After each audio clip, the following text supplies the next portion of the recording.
오늘 준비한 케이스는 24, 25, 26번의 디펙트 클래시피케이션상 허리존탈 리치 디피전시 케이스가 되겠습니다.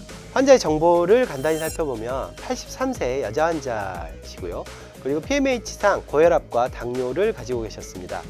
사용한 재료로는 고리식재로는 이종골로 바이오스를 사용했고요. 동종골로는 슈오스를 사용했습니다. 배려 멤브레인은 사이토플라스트 티타늄 레인포스드 멤브레인을 사용을 했습니다. 사용한 임플란트는 오스템 TS3를 사용했고요. 치료기간은 2016년 11월부터 2017년 4월까지 5개월이 소요가 되었고, 마지막 팔로우업은 2023년 3월 6년 4개월 팔로우업된 환자가 되겠습니다. 술전에 환자의 구강 내 상태를 보시면 다음과 같이 발치한 지 상당히 오래된 30년 정도 된 리치를 가지고 계십니다.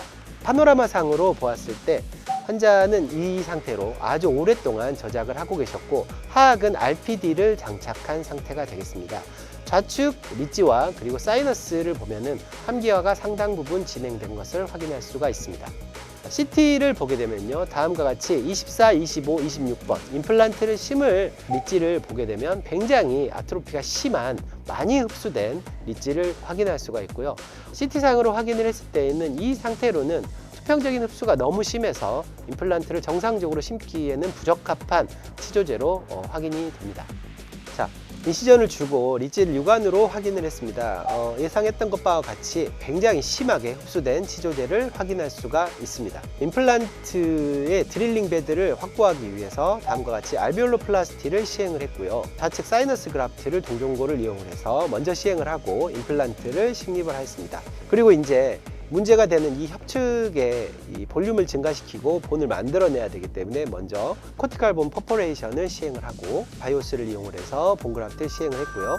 그리고 사이토플라스트 티타늄 레인포스드 멤브레인으로 커버를 했습니다. 이렇게 흡수성이 아닌 비흡수성 멤브레인을 이용하는 경우에는 멤브레인의 스테빌라이제이션이 굉장히 중요한 요소가 되기 때문에 본텍을 이용을 해서 멤브레인을 고정을 했습니다. 봉합을 완료하고 수술을 마무리했습니다. 임플란트가 불안정한 상황이기 때문에 1회법보다는 다음과 같이 2회법을 이용해서 치료를 하는 것으로 결정을 했습니다. 술 후 파노라마상이 되겠습니다. 24, 25, 26번의 임플란트를 식립했고 24번과 25번은 레귤러 픽스처를 사용하기에는 너무 리치가 좁기 때문에 다음과 3.5mm 미니 픽스처를 사용을 했고요. 26번에만 레귤러 픽스처를 사용을 하였습니다. CT상으로 보았을 때 협측에 고리식된 것을 확인할 수가 있고, 고리식재가 잘 유지되고 있는 것을 확인할 수가 있습니다. 그리고 25번과 26번 부위를 보시면 동종골을 이용해서 사이너스 그라프트한 흔적들을 볼 수가 있습니다. 4개월이 지나서 세컨 스테이지 서저리를 하러 다시 한번 플랩을 열었습니다.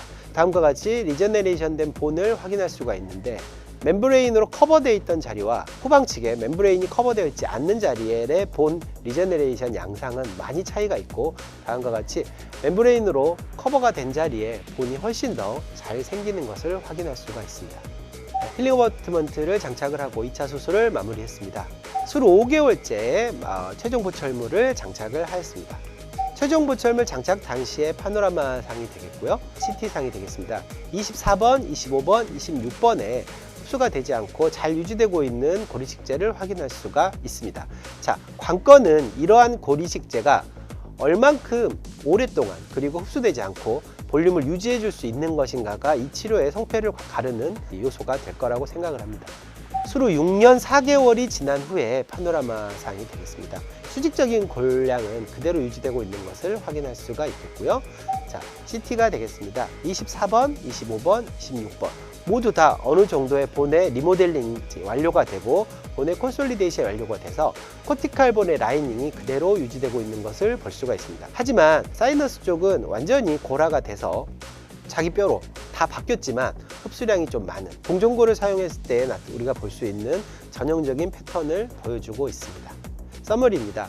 이 환자는 24번, 25번, 26번에 굉장히 심한 수평적으로 흡수가 많은 치조제를 매니징한 케이스가 되겠습니다.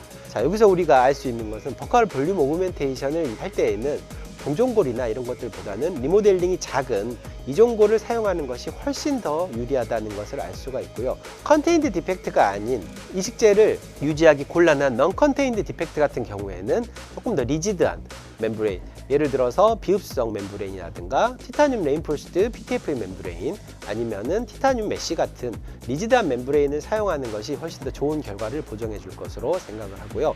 그리고 우리가 이식량을 결정을 할 때 언제나 리모델링 양을 예상을 하고 조금 더 과량의 이식을 하는 것이 중요하다고 볼 수가 있겠습니다. 지금까지 시청해 주신 여러분 감사하고요. 다음번에는 더 좋은 케이스로 찾아뵙도록 하겠습니다.